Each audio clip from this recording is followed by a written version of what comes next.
Mga Lods, andito tayo ngayon sa Barangay Lourdes, along Rizal Avenue. At may nadaanan po tayong namumulot na mga plastic or panggatong mga Lods.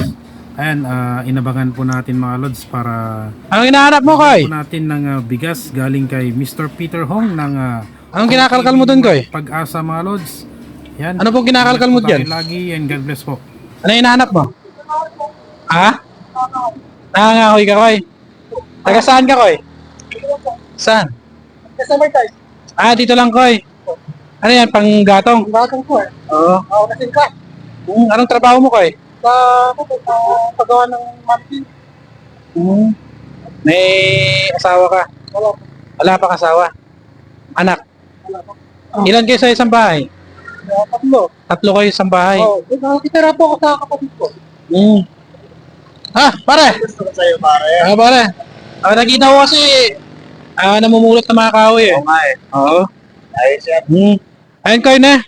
Tatlo kayo sa isang bahay. Okay. Bibigyan kita ng bigas, no?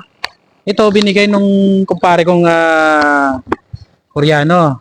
Si Mr. Peter Hong ng Hong A Minimart. Alam mo yung Hong A Minimart dyan sa Pag-asa? O, sa kanya yun. Ito, may binigay na bigas sa atin na i-share ko naman sa'yo. Ayan. Paso ito ko eh. O, kasya na ba yan? O, tatlo kayo.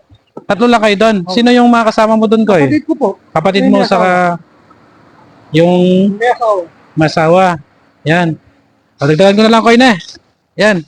Okay, thank you po. Ingat ka lang, Koy, na.